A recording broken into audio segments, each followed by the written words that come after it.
नमस्कार। आप सभी का हार्दिक स्वागत है बाल विकास और शिक्षा शास्त्र के top 30 MCQs daily series part 4 के अंदर। आइए शुरू करते हैं आज के प्रश्न। आज का हमारा पहला प्रश्न है, विकास को प्रभावित करने वाले प्रमुख कारण है। विकास को प्रभावित करने वाले प्रमुख कारण हैं वंशानुक्रम, वातावरण, दोनों या समाज। वंशानुक्रम, वातावरण व समाज तीनों ही विकास को प्रभावित करने वाले कारक है, लेकिन जो समाज है वो वातावरण के अंदर आ जाता है, इसलिए हमारा ऑप्शन 3 बिल्कुल सही हो जाएगा। दोनों विकास को प्रभावित करने वाले वंशानुक्रम व वातावरण दोनों हैं और समाज वातावरण में समाहित है। अगला प्रश्न है, जैविक या वंशानुक्रम संबंधी कारक नहीं है। जैविक या वंशानुक्रम से संबंधित कारक नहीं है। शारीरिक रचना, अंतःस्रावी ग्रंथियाँ, स्नायुमंडल या समाज। तो इसमें हमारा ऑप्शन 4 सही हो जाएगा, समाज, क्योंकि समाज है वो वातावरण से संबंधित कारक है, ऊपर हमने पढ़ा है।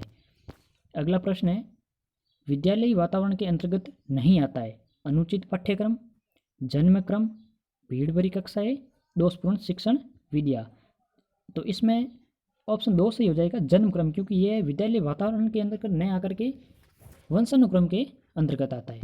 अगला प्रश्न है, जीवन के पहले 4 वर्षों में बालक भावी जीवन की नींव रख लेता है। यह कथन किसका है? जीवन के पहले 4 वर्षों के अंदर बालक भावी जीवन की नींव है वो रख लेता है। वैलेंटाइन का, क्रो एंड क्रो का, सिगमंड फ्राइड का या वॉटसन का। तो इसमें हमारा ऑप्शन 3 सही हो जाएगा, सिगमंड फ्राइड का। फ्राइड ने ये कथन कहा है कि जीवन के पहले 4-5 वर्षों में बालक भावी जीवन की नींव रख लेता है। अगला प्रश्न है, शैशवावस्था सीखने का आदर्श काल है। यह कथन किसका है? शैशवावस्था सीखने का आदर्श काल है वैलेंटाइन का, वॉटसन का, स्किनर का या पियाजे का। तो शैशवावस्था सीखने का आदर्श काल है, यह कथन वैलेंटाइन का है। अगला प्रश्न है, शैशवावस्था में सीखने की सीमा और तीव्रता, सीखने की सीमा और तीव्रता विकास की और किसी अवस्था से बहुत अधिक होती है। यह कथन किसका है? वैलेंटाइन का, वॉटसन का, क्रो एंड क्रो का या एरिक्सन का। तो शैशवावस्था के अंदर सीखने की सीमा और तीव्रता का विकास अन्य किसी अवस्था से बहुत अधिक होता है, यह कथन वॉटसन का है। अगला प्रश्न है, अमूर्त विचारों के बारे में सोचने की योग्यता ही बुद्धि है। यह परिभाषा किसने दी? अमूर्त विचारों के बारे में सोचने की योग्यता ही बुद्धि है। रोस ने, टर्मन ने, मन ने, क्रोनबेक ने। तो इसमें हमारा ऑप्शन 2 बिल्कुल सही हो जाएगा, टर्मन ने, क्योंकि बिने, टर्मन और स्पीयरमैन तीनों ने ही बुद्धि को अमूर्त सोचने की योग्यता बताया है। अगला प्रश्न है, कौन मनोवैज्ञानिक नहीं है? Daniel Goleman, John Dewey, Watson या वुडवर्थ। तो इसमें हमारा ऑप्शन 2 सही हो जाएगा, जॉन डीवी अमेरिका के शिक्षा शास्त्री थे, न कि मनोवैज्ञानिक या वैज्ञानिक। और बाकी वाले सभी वैज्ञानिक या मनोवैज्ञानिक हुए, जिसमें डेनियल गोलमैन, वॉटसन और वुडवर्थ शामिल है। अगला प्रश्न है, व्यक्तित्व मापन की विधि नहीं है। व्यक्तित्व मापन की विधि नहीं है प्रक्षेपी, उद्दीपन अनुक्रिया, टीएटी, सीएटी। तो इसमें हमारा ऑप्शन 2 सही हो जाएगा, उद्दीपन अनुक्रिया। ये अधिगम का एक सिद्धांत है, बाकी वाली सभी है जो व्यक्तित्व मापन की विधियाँ है। और प्रक्षेपी के अंदर ही टीएटी और सीएटी, सीएटी जिसमें बाल अंतर्बोधन परीक्षण, चाइल्ड एप्रिसिएशन टेस्ट, और टीएटी के अंदर अंतर्बोध परीक्षण, थेमेटिक एप्रिसिएटेड टेस्ट, जो मार्गन और मुरे ने दिया है। और सीएटी है वो बेलक के द्वारा दिया गया है। अगला प्रश्न है, पर्सनालिटी शब्द की उत्पत्ति हुई है। पर्सनालिटी लैटिन भाषा से, ग्रीक भाषा से, संस्कृत भाषा से, इनमें से कोई नहीं। तो पर्सनालिटी शब्द की लैटिन भाषा के पर्सोना शब्द से इसकी उत्पत्ति हुई है। अगला प्रश्न है, व्यक्तित्व के शारीरिक रचना संबंधी सिद्धांत को प्रतिपादित किया है। व्यक्तित्व को शारीरिक रचना से संबंधित सिद्धांत का प्रतिपादन किया है सेल्डन ने, फ्रायड ने, यूंग ने या स्प्रिंगर ने। इसमें हमारा ऑप्शन 1 सही हो जाएगा, व्यक्तित्व के शारीरिक रचना से संबंधित सिद्धांत का प्रतिपादन सेल्डन ने किया है। फ्रायड ने मनोविश्लेषणात्मक का प्रतिपादन किया है, यूंग ने व्यक्तित्व के मनोवैज्ञानिक आधार पर प्रतिपादन किया है, और स्प्रिंगर ने समाजशास्त्रीय आधार पर। अगला प्रश्न है, साज सज्जा के लिए किस छात्र का चयन करेंगे? साज सज्जा डेकोरेशन के लिए हम किस छात्र का चयन करेंगे? समझदार छात्र का, प्रतिभाशाली छात्र का, सौंदर्य बोध वाले छात्र का या सूझबूझ वाला। तो इसमें हम ऑप्शन 3 लेंगे, सौंदर्य बोध वाला छात्र। अगला प्रश्न है, जन्मजात विभिन्नता के लिए प्रमुख रूप से कौन से कारक जिम्मेदार होते हैं? जन्मजात विभिन्नता के लिए कौन से कारक जिम्मेदार होते हैं? समाज संबंधी, वंशानुक्रम संबंधी, पर्यावरण संबंधी, जाति संबंधी। तो इसमें हमारा ऑप्शन 2 बिल्कुल सही हो जाएगा, वंशानुक्रम संबंधी है, जो जन्मजात विभिन्नता से संबंधित होते हैं, बाकी वाले सभी वातावरण से संबंधित है। अगला प्रश्न है, व्यक्तिगत विभिन्नता को प्रभावित करने वाले कारक है? वंशानुक्रम, वंशानुक्रम तथा वातावरण, वातावरण, इनमें से कोई नहीं। तो इसमें हमारा ऑप्शन 2, 4 सही हो जाएगा। व्यक्तित्व या व्यक्तिगत विभिन्नता को प्रभावित करने वाले कारक है वो वंशानुक्रम तथा वातावरण दोनों है।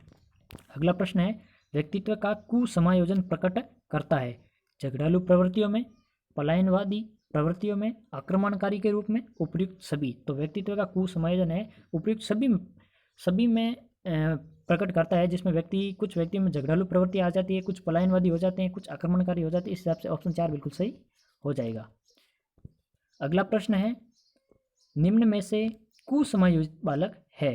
परिवेश के अनुकूल स्थापित करने में असमर्थ होता है, असामाजिक, स्वार्थी व सर्वथा दुखी होता है, साधारण सी बाधा उत्पन्न होने पर मानसिक संतुलन खो बैठता है, और उपयुक्त सभी में। तो इस हिसाब से कुसमायोजित बालक के गुण हैं उपयुक्त सभी है। अगला प्रश्न है, बाह्य विषय के गुणों को अपना लेने या दूसरे व्यक्ति के गुणों को अपने व्यक्तित्व में ग्रहण कर लेना कहलाता है? बाह्य व्यक्ति के गुणों को अपना लेने या दूसरे व्यक्ति के गुणों को अपने व्यक्तित्व में ग्रहण कर लेना कहलाता है? निर्भरता, तादात्म्य, प्रक्षेपण, या इनमें से कोई नहीं। तो इसमें हमारा ऑप्शन 2 बिल्कुल सही हो जाएगा, तादात्म्य, जिसमें हम बाहरी वातावरण से प्रभावित होते हैं।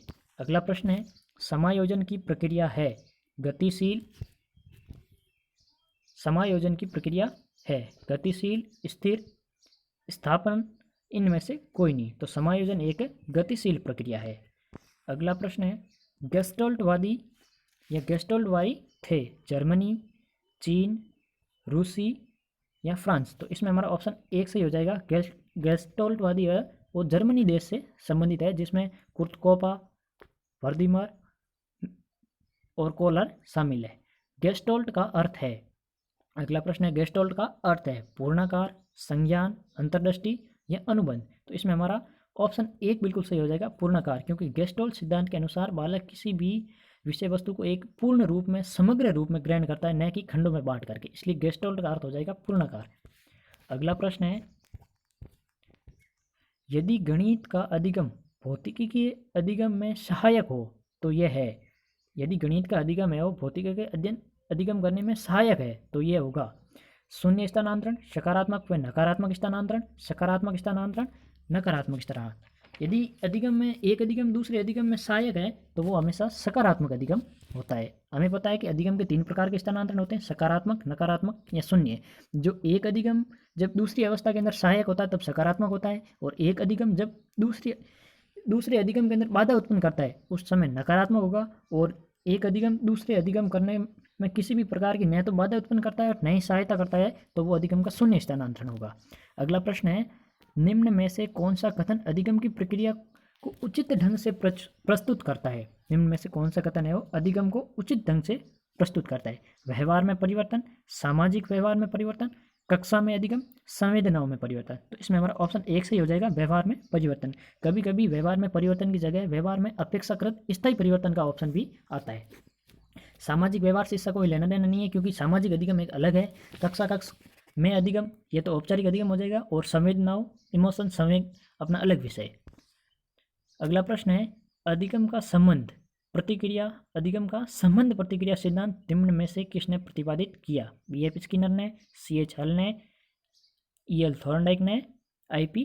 पावलोव ने? तो हमें पता है कि अधिगम का संबंध प्रतिक्रिया का सिद्धांत है वो I.P. Pavlov, Ivan P. Pavlov ने प्रस्तुत किया है।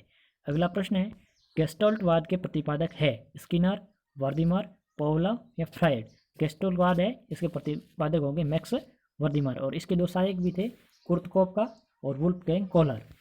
अगला प्रश्न है, उपचारात्मक शिक्षण की जरूरत होती है?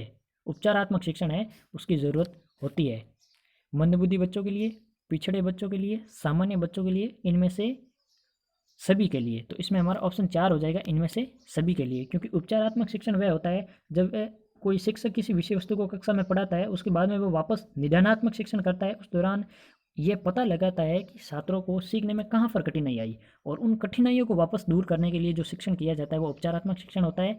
और इस हिसाब से मंदबुद्धि बालकों के लिए भी जो कठिनाइयाँ होती है उनका निवारण अनिवार्य है, पिछड़े बालकों के लिए भी अनिवार्य है, और सामान्य बच्चों के लिए। तो इसलिए इनमें से सभी ऑप्शन हो जाएगा उपचारात्मक शिक्षण के लिए।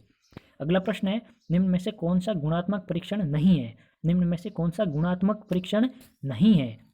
निरीक्षण, संचयी आलेख, रेटिंग स्केल या वस्तुनिष्ठ प्रश्न। तो इसमें हमारा ऑप्शन 4 से हो जाएगा वस्तुनिष्ठ परीक्षण। हमें पता है कि परीक्षण 2 प्रकार के होते हैं, गुणात्मक और मात्रात्मक। गुणात्मक में बालक के गुणों संबंधी जो रुचियाँ होती है या गुण हैं उनका परीक्षण किया जाता है, और मात्रात्मक होते हैं उसमें मात्रा संबंधी जिसमें अंक प्रदान किए जाते हैं, ग्रेड प्रदान किए जाते हैं, वो मात्रात्मक हो जाएंगे, जिसके अंदर सभी परीक्षाएं शामिल है मात्रात्मक में। और गुणात्मक के अंदर निरीक्षण, रेटिंग स्केल, संचयी, केस हिस्ट्री इत्यादि विधियाँ आती है। अगला प्रश्न है, निम्न में से कौन सा सामाजिक विज्ञान में मूल्यांकन का उद्देश्य नहीं है? निम्न में से कौन सा सामाजिक विज्ञान में मूल्यांकन का उद्देश्य नहीं है? छात्रों के ज्ञान की जांच, उत्तम कक्षा कक्ष अध्यापन, शैक्षिक नियोजन या सामाजिक विकास। तो सामाजिक विज्ञान में मूल्यांकन का उद्देश्य पूछ रहा है, तो इस हिसाब से सामाजिक विकास ऑप्शन 4 इसमें सही हो जाएगा। अगला प्रश्न है, निःशुल्क एवं अनिवार्य शिक्षा की व्यवस्था करने की कल्पना किस प्रकार के शैक्षिक प्रशासन में की गई है? निःशुल्क एवं अनिवार्य शिक्षा की व्यवस्था करने की कल्पना किस प्रकार के शैक्षिक प्रशासन में की गई है?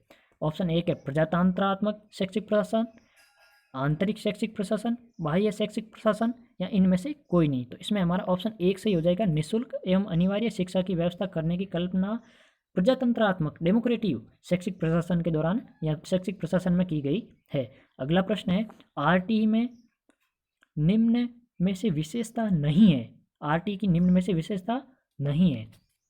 6 से 14 वर्ष, आयु हेतु मुफ्त शिक्षा, प्राइवेट ट्यूशन का अंत, शारीरिक दंड व मानसिक प्रताड़ना का निषेध, निजी विद्यालय को प्रोत्साहन। तो इसमें हमारा ऑप्शन 4 से हो जाएगा। बाकी वाली सभी आरटीई की विशेषताएं हैं, जिसमें 6 से 14 वर्ष तक निःशुल्क शिक्षा दी जाती है, प्राइवेट ट्यूशन का अंत किया गया है, गवर्नमेंट जो टीचर होता है वो प्राइवेट ट्यूशन नहीं पढ़ा सकता, और शारीरिक व मानसिक प्रताड़ना का निषेध किया गया है। जबकि सरकारी विद्यालय को प्रोत्साहन दिया गया है, इसमें निजी विद्यालय है। अगला प्रश्न है, आरटीई का संबंध किस आयु वर्ग के बच्चों से होता है? 0 से 5, 6 से 11, 6 से 14, 14 से 18। तो आरटीई का संबंध 6 से 14 वर्ष तक के बालकों को है, और जिसमें 6 से 14 वर्ष तक के बालकों को निःशुल्क एवं अनिवार्य बाल शिक्षा प्रदान की जाती है।